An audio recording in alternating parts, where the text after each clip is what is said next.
Isso é sério. Por que você inventou de convidar seus pais pobretões para o feriadão? Berrou o marido. Eu já lhe disse umas 100 vezes que nem eu, nem minha mãe queremos vê-los. Catarina congelou na mesa da cozinha, segurando o telefone na mão. A mensagem de sua mãe ainda brilhava na tela. Filha, estamos muito felizes por poder ir até você nas férias.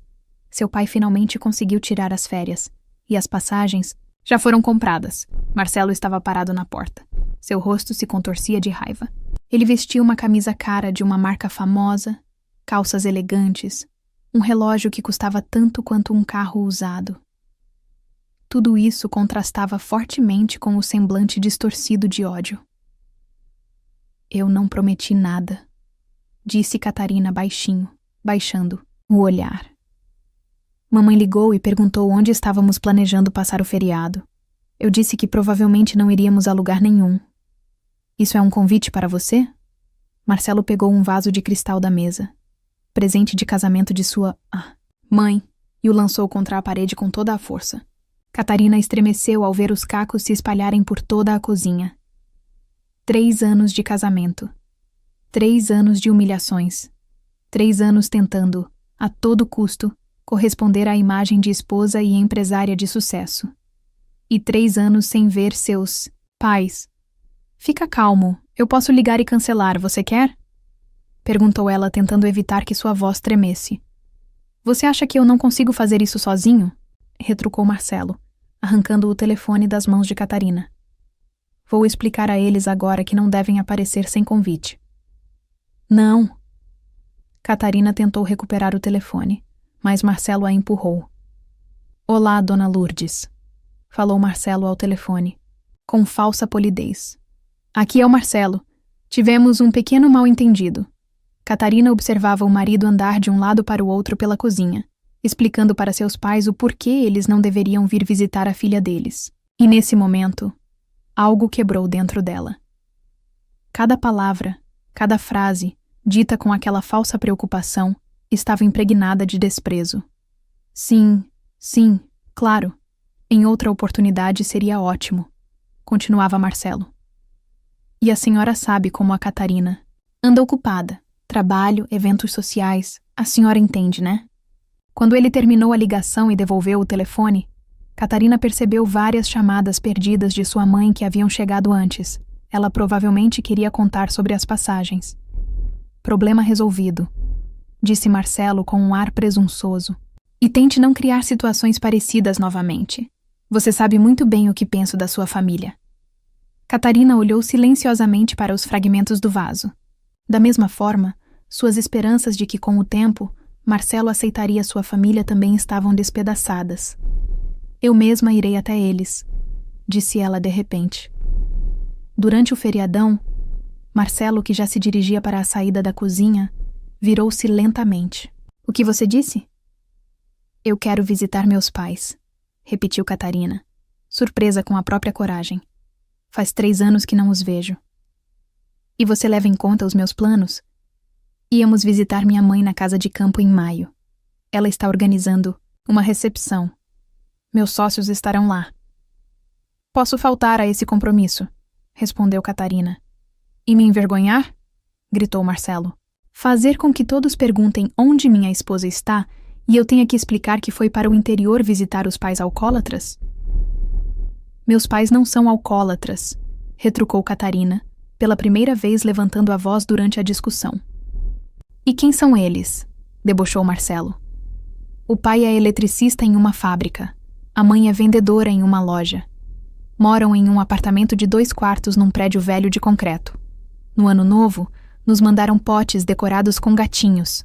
Tenho vergonha de falar da sua família na frente dos outros, pois eu tenho vergonha de não ver meus pais há 3 anos porque meu marido os considera indignos.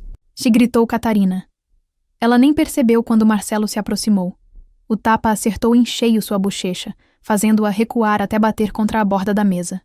Nunca mais ouse falar comigo desse jeito, gritou Marcelo, agarrando-a pelos ombros. As lágrimas surgiram nos olhos de Catarina, mas não eram de dor nem de medo. Eram lágrimas de consciência. Ela finalmente enxergou com clareza a situação em que se encontrava. Todos aqueles anos em que havia abandonado a si mesma, seus amigos, sua família, seus interesses.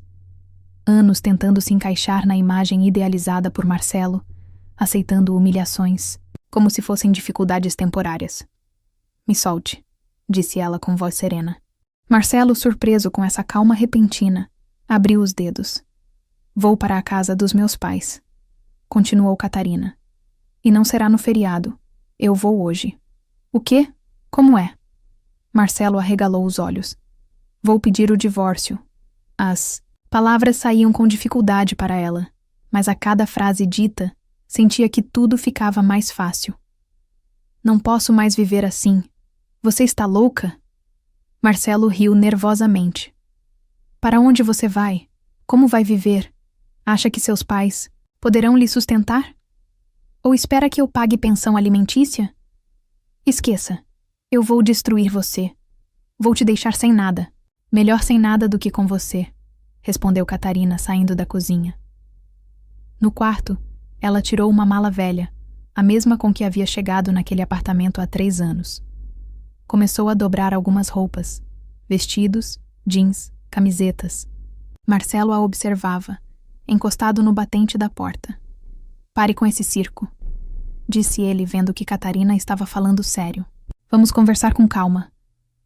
Não temos mais nada para conversar, respondeu ela, continuando a arrumar suas coisas. Catarina, a voz de Marcelo mudou, ficou mais suave. Você entende que eu só me importo com a gente, sobre nosso status, nosso futuro. Seus pais são boas pessoas, mas não se encaixam na nossa vida. Catarina parou e olhou para o marido. Há 3 anos, ela se apaixonou por sua confiança, ambição e desejo de uma vida melhor. Não percebeu quando essa confiança virou arrogância. A ambição se transformou em sede de poder, e o desejo de uma vida melhor virou uma busca desenfreada por status. E eu me encaixei? Mas... perguntou ela. Marcelo ficou em silêncio, sem saber o que responder. Você nunca me amou, continuou Catarina. Você adorou a ideia de ter uma esposa bonita, um troféu, uma boneca para vestir e exibir. Mas eu sou humana, Marcelo. Tenho sentimentos. Tenho uma família. Tenho meus próprios desejos. E o que você quer? Ele perguntou, irritado. Voltar para a sua cidadezinha, trabalhar por alguns trocados, viver num prédio velho com seus pais? Quero ser eu mesma, respondeu Catarina simplesmente. E quero estar com pessoas que me aceitem como eu sou. Ela fechou a mala e caminhou em direção à saída do quarto. Marcelo bloqueou seu caminho. Você não vai a lugar nenhum, ele disse. Por favor, afaste-se, pediu Catarina calmamente. Você é minha esposa. Eu decido onde você vai e com quem você fala. Não, Marcelo. Eu decido por mim mesma. Ela tentou contorná-lo, mas ele agarrou seu braço. Se você for embora agora, não pense que vou te aceitar de volta. Sussurrou. Não pretendo. Voltar, respondeu Catarina, soltando sua mão e passando por ele. No corredor, vestiu seu casaco, pegou a bolsa e a mala. Você vai se arrepender disso, gritou Marcelo atrás dela. Sem mim, você não é ninguém. Catarina não respondeu. Saiu do apartamento, fechou a porta e foi em direção ao elevador. Foi só quando chegou à rua que se permitiu chorar. Lágrimas escorriam por seu rosto pela primeira vez em muito tempo, mas eram lágrimas de alívio. Ela pegou o celular e discou um número. Mãe, sou eu. Estou indo até você. O ônibus avançava lentamente pelas ruas, campos, florestas. Ela observava tudo pela janela. Catarina olhava para a paisagem e sentia que estava voltando não apenas para casa, mas também para si mesma. Recordou-se do primeiro encontro com Marcelo, numa festa corporativa da empresa onde trabalhava como secretária. Ele era um dos investidores. Ela se lembrava do romance encantador, dos presentes caros, dos elogios, de como ele dizia que ela era especial, diferente de todas as outras, e de como acreditou naquele conto de fadas. Depois vieram os conselhos. Mudar o guarda-roupa, o penteado, a maneira de falar, parar de se relacionar com amigos inadequados, pedir demissão, porque a esposa de um homem bem-sucedido não deveria trabalhar como secretária. E, por fim, limitar o contato com os próprios pais, pois eles não combinavam com o status dele. O celular tocou, interrompendo seus pensamentos. O número de Marcelo. Catarina encerrou a ligação e desligou o telefone. Ela precisava de um tempo para organizar seus pensamentos. Poderia falar com ele mais tarde, quando as emoções estivessem mais alinhadas. O ônibus chegou ao terminal, à noite. Na entrada, Catarina viu seus pais. Eles haviam envelhecido. Esse pensamento ecoou com dor em seu coração. Ela havia perdido 3 anos. 3 anos longe das pessoas mais próximas. A mãe correu até ela, abraçou-a e a beijou. O pai estava por perto, sorrindo em meio às lágrimas. Suas mãos, calejadas por anos de trabalho, pegaram cuidadosamente a mala. "Vamos para casa", disse ele. "Estávamos esperando você há tanto tempo." A casa cheirava a tortas e infância. Catarina sentou-se na cozinha, a mesma onde passou seus anos de escola, e contou tudo aos pais. Sobre sua vida com Marcelo, sobre a atitude dele em relação a ela e a eles, sobre como ele gradualmente a isolou de todos que lhe eram queridos. "Por que você ficou em silêncio?" perguntou a mãe, enxugando as lágrimas. "Fiquei envergonhada", admitiu Catarina. "É uma pena que eu tenha escolhido uma pessoa assim. É uma pena que eu tenha permitido que ele me tratasse dessa forma. É uma pena que eu não tenha te protegido quando ele disse aquelas coisas sobre você. Filha, o mais importante é que você está aqui agora", respondeu a mãe. O pai colocou a mão pesada sobre o ombro dela. "Nós resolveremos o resto." Naquela noite, pela primeira vez em muito tempo, Catarina dormiu tranquilamente em seu antigo quarto, sob o cobertor que sua mãe havia guardado todos aqueles anos. Pela manhã, ela ligou o celular e encontrou dezenas de chamadas perdidas de Marcelo, além de mensagens nas quais ele primeiro a ameaçava, depois pedia desculpas, e em seguida a ameaçava novamente. A última mensagem havia sido enviada há cerca de 1 hora. "Eu sei onde você está. Vou atrás de você." Catarina mostrou a mensagem aos seus pais. "Chamaremos a polícia se ele vier até aqui e fizer ameaças", disse o pai com firmeza. "Não precisa." Catarina balançou a cabeça. "Eu mesma falarei com ele." Marcelo chegou depois do almoço, em seu carro caro, vestindo um terno que custava mais do que a renda mensal dos pais dela. Ele saiu, lançou um olhar de desprezo para a velha casa e tocou a campainha. A própria Catarina abriu a porta. "Se arrume", disse Marcelo em vez de cumprimentá-la. "Estamos indo embora." "Não", respondeu Catarina calmamente. "Vou ficar aqui." "Você não entende", insistiu Marcelo. Ele tentou entrar na casa, mas Catarina bloqueou o caminho. "Pensei em tudo", afirmou ela. "Você pode convidar seus pais para passar o feriadão conosco. Eu até ajudaria com dinheiro para comprar roupas decentes, para que eles tivessem uma aparência apropriada." "Você não entendeu nada." Catarina balançou a cabeça. "Não se trata do feriado, Marcelo. Trata-se de tudo, do modo como você me trata, de como trata minha família e as pessoas em geral. Não quero mais ficar com você." "Por causa de uma briga?" Marcelo sorriu incrédulo. "Não seja dramática." "Não é por causa de uma briga", respondeu Catarina com firmeza. "É por causa de anos de humilhação, controle e manipulação. Os pais dela apareceram atrás dela." "Jovem", disse Antônio, o pai de Catarina. "Minha filha deixou claro que não quer voltar. Por favor, respeite a decisão dela." "E você permaneça em silêncio", explodiu Marcelo. "É por sua causa que ela é assim. Falharam em criar uma mulher normal que apreciasse o que eu faço por ela." "Vá embora, Marcelo", disse Catarina com firmeza. "Vá embora. Meu advogado entrará em contato com você sobre o divórcio." "Que advogado?" Ele riu. "Como você vai contratá-lo? Você não trabalha há 3 anos, não tem nada."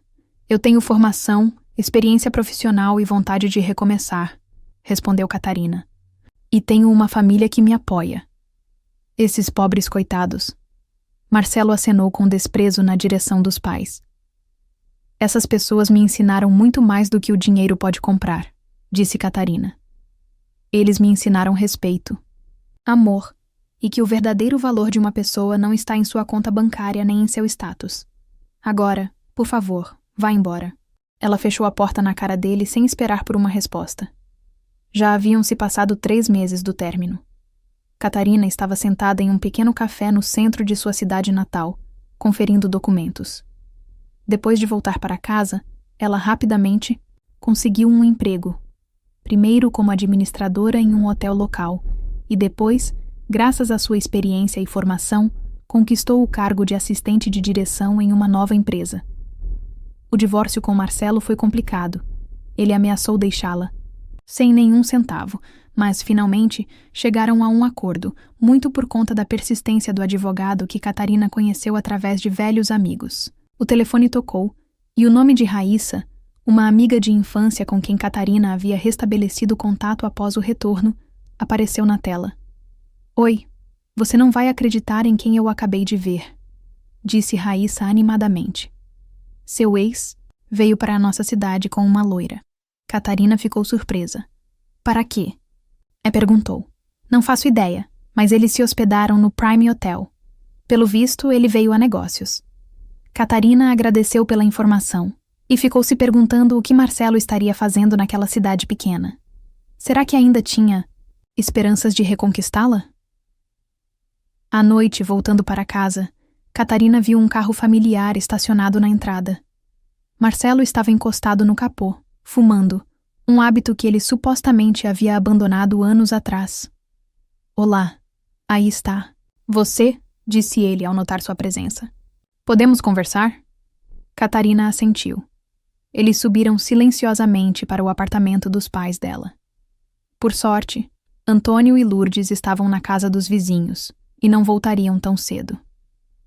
Você mudou, comentou Marcelo, observando-a. Max está com um ar mais feliz.